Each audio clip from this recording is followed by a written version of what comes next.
And Yes. now, like, we're doing so many more things now, aren't we?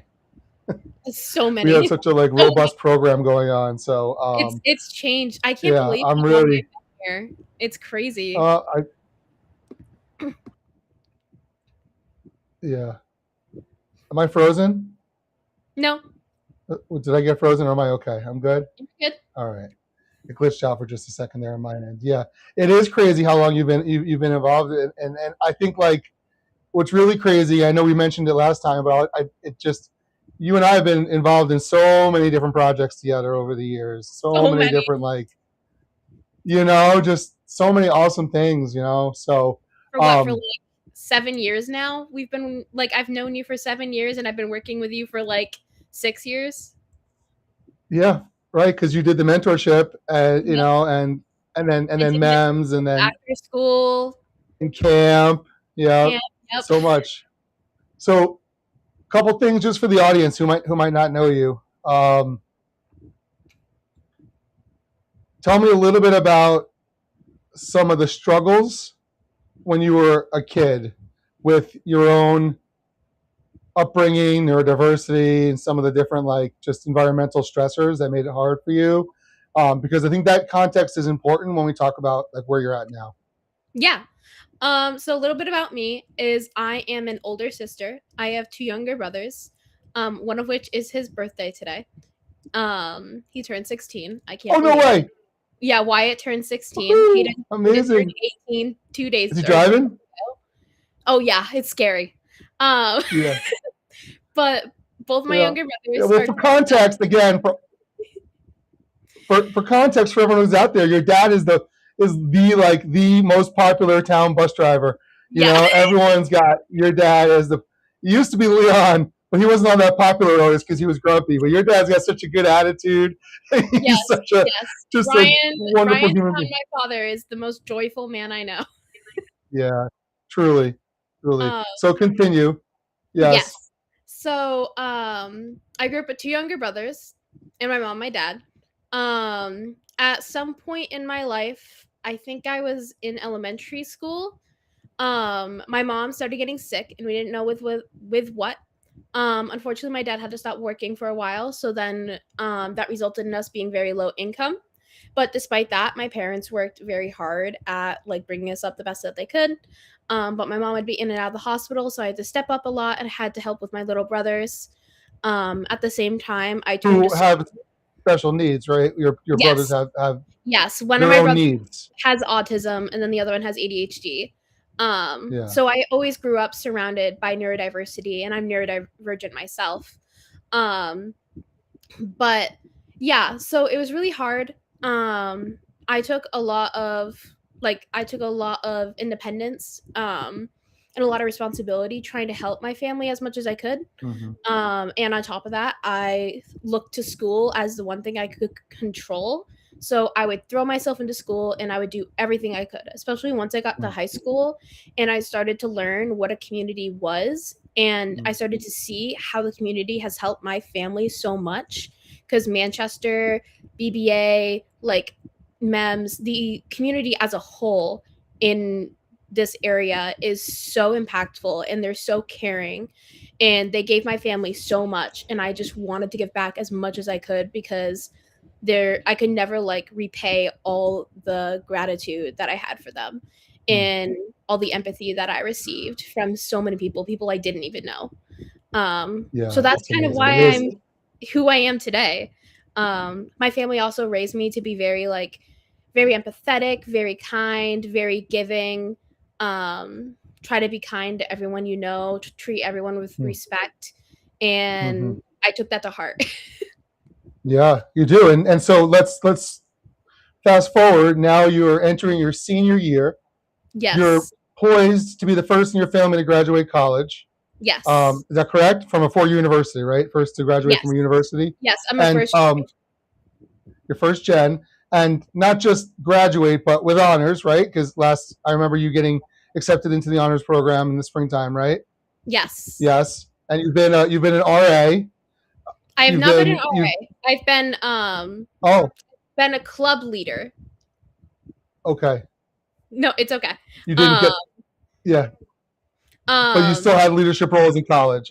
oh, I was a club leader for several clubs, and I'm in two separate honor societies right now. I got accepted into another Wow. honor society earlier this year. Okay, so with all that context, and your aspiration is, what's your big aspiration in life? What do you hope to be? I Where is all this? I want to go to medical school to be a psychiatrist. Amazing.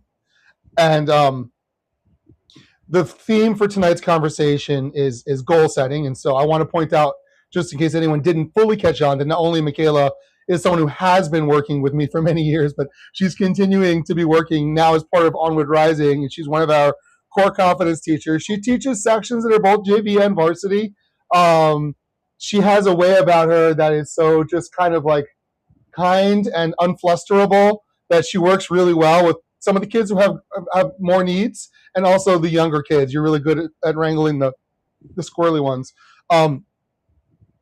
But everything that like people think can limit them, isn't it so important just to have like limitless goals? So when you think about the way we do SMART goals, and even when you were in high school, I remember like I used to do it with the R is for realistic, and it didn't sit right with me. So in this next iteration, as you know, as one of my coaches, right? Like we don't do R is for realistic. We do R is for relevant. Like have an unrealistic goal, strive for greatness, but um, at the same time, stay grounded in what's reality and make it happen. But don't sell yourself short. So as you think about that, I think you had some really strong people in your life that, like Sally, I can think of, that just really encouraged you to like keep dreaming big and really think about yourself. And I bet you she's watching right now, But as you think about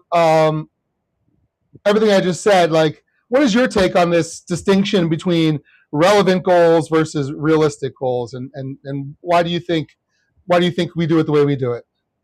Yeah, I think that's a great question.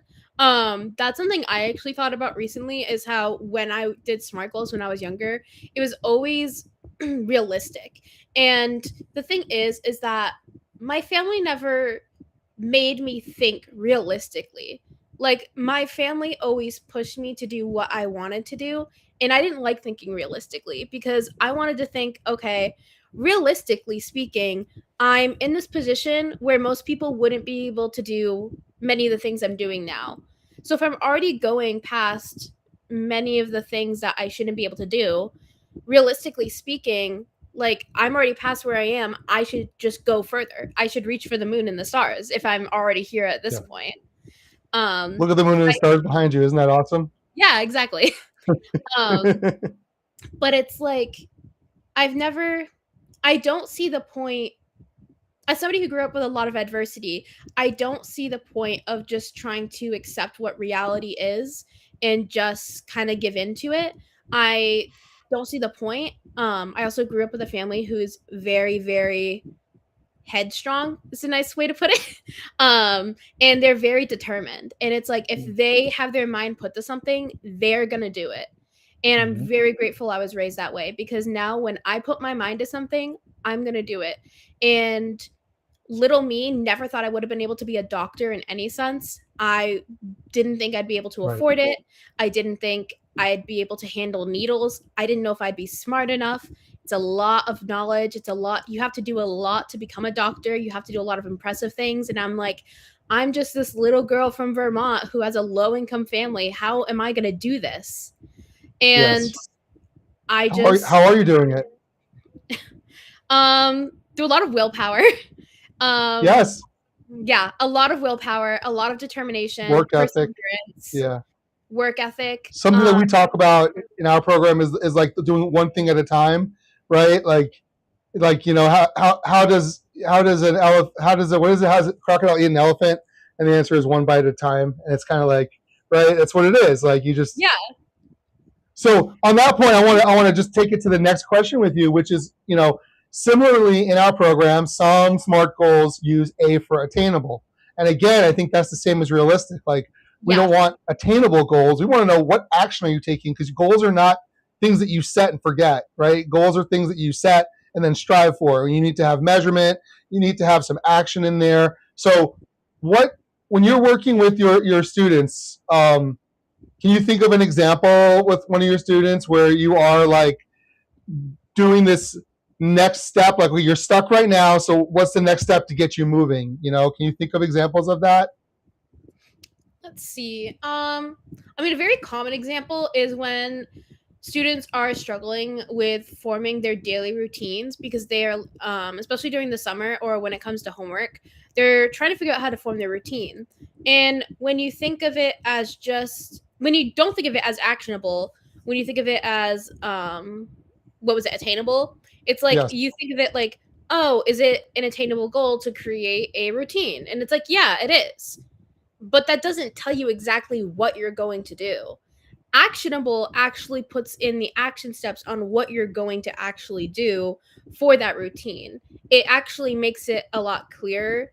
And the thing with people who are neurodivergent, they need things to be clear. They need things to Yes. be like set in stone on paper and like just written in their face. They are able to, but it's harder to like read between the lines and go with Yeah. the flow and go with the without context. You And it takes need a to lot more have, energy, right? It takes a lot more yeah. energy to try and like redirect yourself when you're feeling overwhelmed. So having that pre-thought out, if you thought in advance of your Mhm. if-then statements, and if you struggle, how will you respond? Then And that's you something we talk prepare. about in the class is like preparing for yourself when you're at your most impaired. And when you're Yeah. at your most impaired, you're not going to be able to function how you normally would, especially when you're neurodivergent. If you are going nonverbal or if you are unable to express your needs, you're feeling very overwhelmed and overstimulated. Having those written out action steps on what Yeah. those actual actions you would take and do is a lot more helpful than just saying, oh, yeah, this is something that you can achieve. Right. It's the actual thinking through of how to make it really happen. Now, on that point, like, you are such an incredible role model, and that's why I'm so happy to have you here. And I'm trying to think, like, when you hit those overwhelming moments, which, I mean, when you were in high school, you used to come and sit on the couch and be like, can I just, I'll be over there working, just give me space, I'll do it. I'm gonna go in the office, I'm gonna work. How do you, so obviously what I'm saying is I know that you get overwhelmed because you're a person like everyone else. How do you keep from getting discouraged? How do you keep from really just chugging on in that moment when? How do you refocus yourself? What are your strategies? What does your self talk look like? There is multiple steps to it. The first step is just trying to ground myself in the moment. If I notice I'm getting overwhelmed, I'm getting stressed, I'm getting anxious, then I take a step back and I'm like, okay, what exactly is stressing me out right now? What is overwhelming me right now? If I'm really struggling to figure that out, I go to a friend. I immediately go to a friend. I'll go to my mom. I'll go to just somebody I trust. I'll be like, hey, I have so much running through my mind right now, and I can't tell what the problem is. I need to talk it out with you so I can figure out what it is. Mm. And then if that doesn't work, then I continue to do some self reflection, but I also have other resources. I reach out to my therapist or I reach out to like other people I trust and want to hear from. It's really just about having that community and reaching out to your community because when you struggle by yourself, you're not going to be able to get yourself out of those ruts.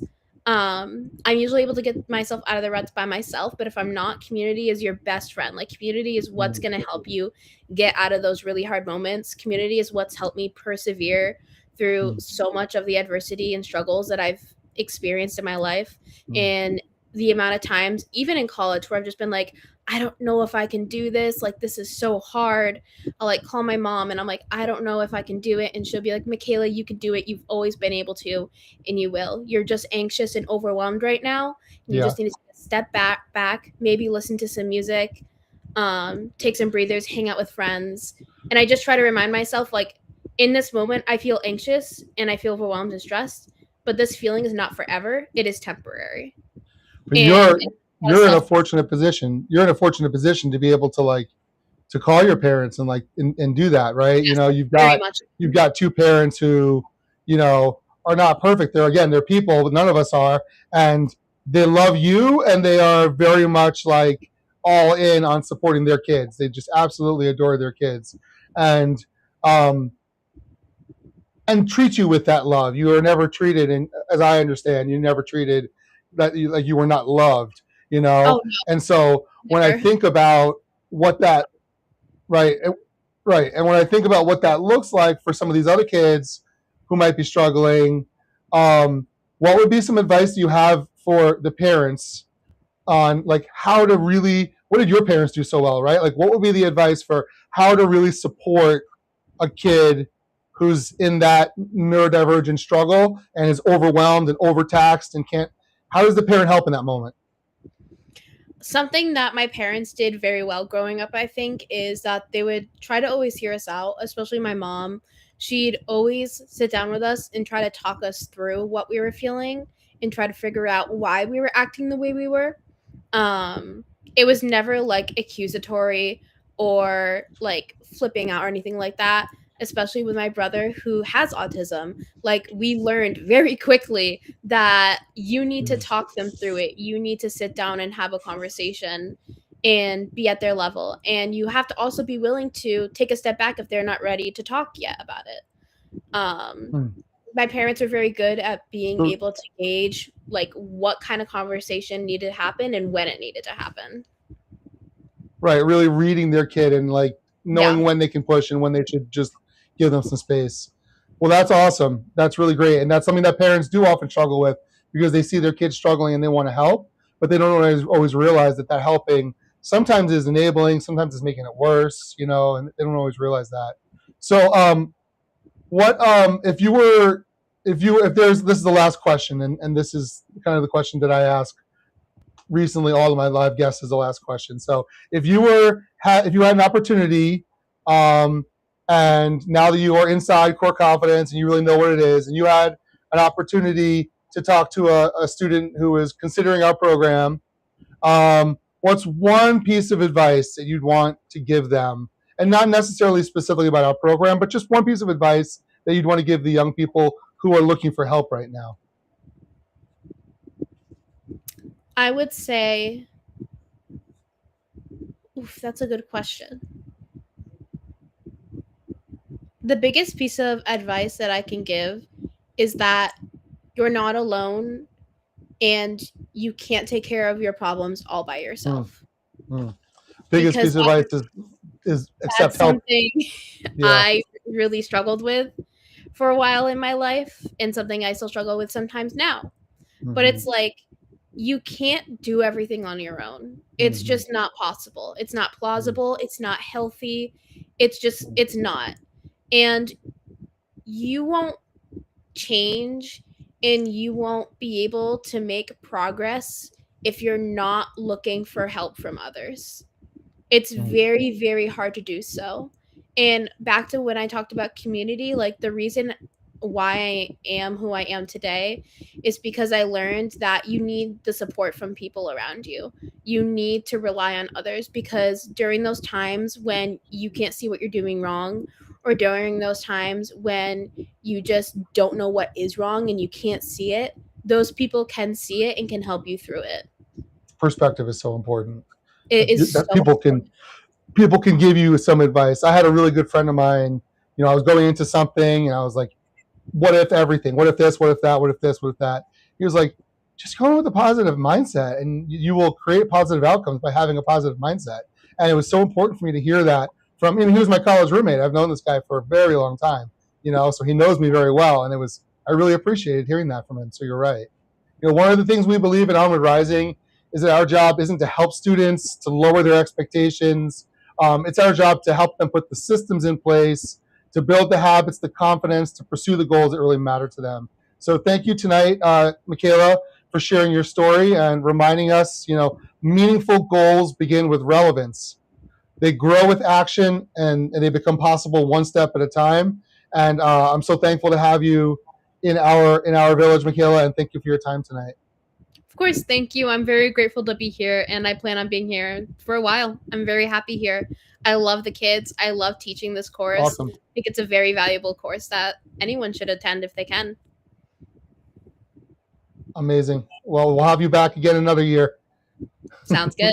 Bye. Bye, Makayla. Bye.